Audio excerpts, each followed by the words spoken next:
na mão do Estado. Porque eu vou Você acabou de fazer uma coisa aqui no Brasil que seu Você não entendeu? Vai cair na sua mão. Se eu vier propor para ter um pier daqui até aqui, você vai falar, não vou está logo.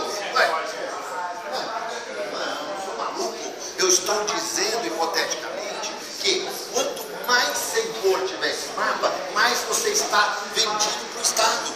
Porque é o Estado que está impondo. Tudo tem que pedir para ele. Tem que ser excepcionalidade, que nem você falou. Ou então, eu vou pegar e vou falar, declarar essa área de propriedade, de interesse público. Aí pode vir uma excepcionalidade. Quer dizer, para que você usar um apêndice da lei, se você pode ser a lei?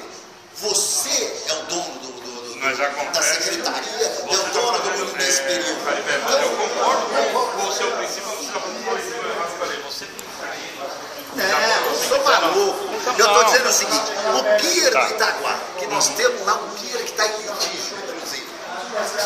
Não tem, porque nós estamos indicando que aqui é uma área que não pode fazer pier. Eu tenho que pedir licença para... Não, licença, óbvio, eu estou dizendo o seguinte, eu preciso entrar numa excepcionalidade para poder fazer o pier.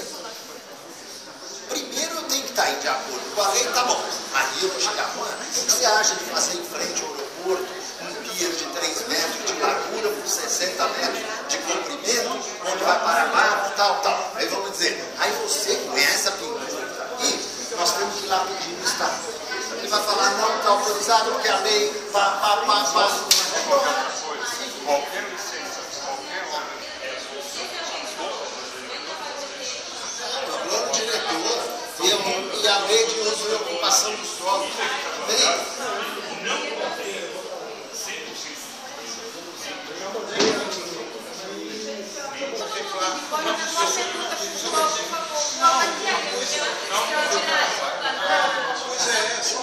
A gente está mostrando, está propondo, a gente não tem porcaria nenhuma.